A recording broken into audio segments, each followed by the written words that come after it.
Today we are going to be recapping the movie. The philosophers Petra and James woke up in their usual beds and went their separate ways, planning to meet again in their philosophy class at Jakarta College. This was after James said goodbye to his girlfriend. James didn't get much sleep and barely made it to class on time just seconds before the teacher Mr. Eric started the class. James hurriedly entered the room and took a seat. Mr. Eric began the lesson with a discussion about logic and how it relates to philosophy. He talked about how students would use logic in their everyday lives and even brought up the idea that some people live well without delving deep into science. This upset the teacher Mr. Zemet. Mr. Zemet then asked the students to share their favorite thought experiments from the past year. Chips remembered an experiment involving a monkey learning to write, while Jack recalled a more difficult scenario where people were tied up on railroad tracks and had to decide who should survive. This led to a heated argument. Among the group, with accusations of cynicism flying around, Boney brought up an experiment about the value of friendship and whether it's better to test the strength of best friends or to live in ignorance. As Mr. Zemet continued talking, he introduced a more serious experiment. He asked the students to act out different scenarios for the end of the world. He had a box prepared with different roles for the students to play. The scenario was that there had been an atomic catastrophe on the planet and the students had a shelter that could accommodate only 10 people for a year. However, there were nearly 24 students in the class. Georgina hesitated, thinking the experiment was not humane, but when Mr. Zemet suggested she volunteer for a spot in the shelter, she changed her mind and decided to participate. Petra, on the other hand, didn't take the experiment seriously and considered leaving the class. However, Mr. Zemet convinced her to stay by threatening to lower her grade if she didn't participate. He even mentioned that her boyfriend's grades and diploma could be affected as well. The students were then asked to decide which of them deserved a spot in the shelter and who would have to face the radioactive situation. Outside, without waiting for the voting to start, the teacher removes one of the guys who had become a poet. The other students are very upset about this decision. However, Zemet believes that this profession will be completely useless in the Earth's revival. Upset by the teacher's ruthlessness and getting rid of people, the students hatch a plan and lock the bunker door in front of him in the students' imaginations. The bunker turns out to be very comfortable and they immerse themselves in a make-believe world, making plans for the future. Even Petra and James in this illusion remain together, hoping to contribute to demography. Zemet provides new information about the experiment. He is the only one who knows the code to open the bunker in a year, but even this doesn't make the students change their minds and allow him in. He watches in front of their eyes. The teacher's body remains at the entrance, and throughout the year the shelter's residents ponder what lies ahead. As the term ends, they all attempt to occupy their minds and pass the time.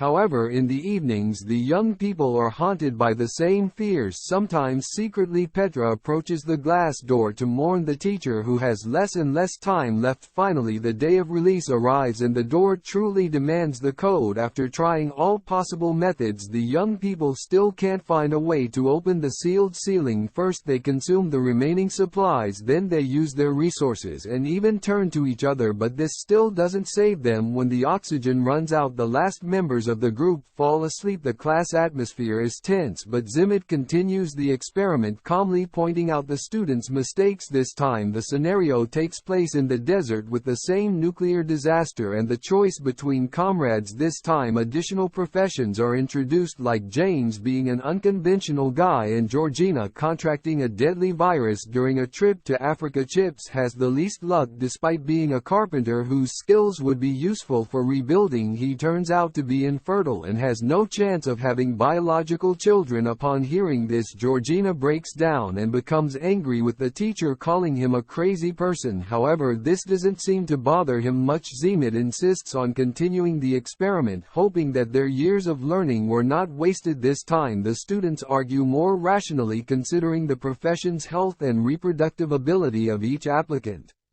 They carefully choose their words, ensuring that they can explain their points and convince their friends. When it's the poet's turn, the teacher again dismisses him without allowing him to finish, but now the teenagers don't attempt to retaliate. Remembering their previous experience once inside the bunker, the group starts building a life together. However, unexpected challenges await them due to the new dynamics. For instance, Petra discovers James in bed with Jack, who is gay in the real world. This event prompts these guys to come together and discuss forming couples to ensure procreation. As a result, Petra is paired with Mr. Zemet, a situation James strongly dislikes. 10 weeks later, none of the girls become pregnant and Zemet resets the process. The introduction of polygamous relationships brings about a new wave of conflicts, as many girls are uncomfortable with such a prospect. After a fight involving two of the students, the teacher interrupts the year by opening the bunker door, resulting in the destruction of everyone inside. The room falls silent, but James breaks the silence. Remembering the start of the lesson, he realizes that his card was manipulated. The teacher intentionally made him draw a card with a disadvantage, a toothache. Having this card made it difficult for him to secure a place in the bunker, and it diminished his authority. James discovers a hidden compartment in the card box, attempting to comprehend why Zimmer holds such animosity towards him. Another legend emerges from the dispute, one that the philosophers must live. Now James takes on the role not of a farmer but of a forester. The sanctuary bunker is situated on a beautiful tropical island. As the group gets the chance to stroll along the beach, Petra introduces changes to the selection criteria. This time,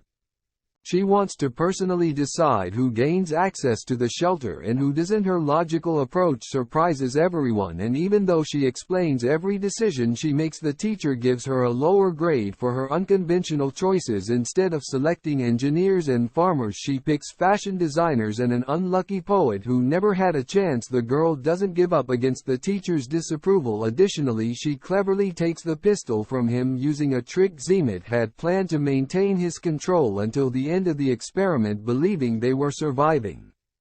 He attempts to manipulate the students with the exit code, but his efforts are in vain. When he opened the door in a previous scenario, the girls memorized the combination. In fairness to Peter, he excludes himself from the list. However, Chips pushes the girl into the bunker, and he, along with the others, heads to a boat in an attempt to escape. Differently, those in the bunker spend a great year playing cards and enjoying their time, surprisingly even finding value in the poet's poems, which boosted their will to survive. In the Renegades, Petra also makes sure to include her relationship with James in her imaginative world, ending with a hopeful note. In the workshop, Glover even constructs a harp for one of the musicians. A year later, those rescued emerged from the bunker only to discover that atomic bombs never fell on their island. But refusing to allow a happy ending, Zemet claims that the rest of the world was destroyed, and eventually the students become expendable, having failed to establish a population. Petra, however, remains persistent, disregarding grades. She continues to argue with the teacher, proving that they lived an excellent life on the island. Afterwards, she triggers the end by pressing the button. Tensions escalate. The teacher asserts that he managed to survive on the island and now threatens James, hoping to prevent everyone's demise. Tired of Mr. Zemet's manipulation, the students stand up against him. A fellow student, Petra, concludes her version of the legend as planned. Surprisingly, Jeeves turns out to be the happiest among them all. Fusing his imagination, he envisions an alternate reality where he discovers another uninhabited island. By sheer chance, he ends up with 6 girls. After parting ways with his friends despite his infertility, the young man clings to the hope of a miracle, attempting each day to impregnate someone. Even this amusing twist doesn't alleviate the pressure on Zemet. He interrupts the lesson by collecting the students' textbooks. Everyone exits the room, but a patrol lingers. She steps out into the garden, inviting the teacher to follow there.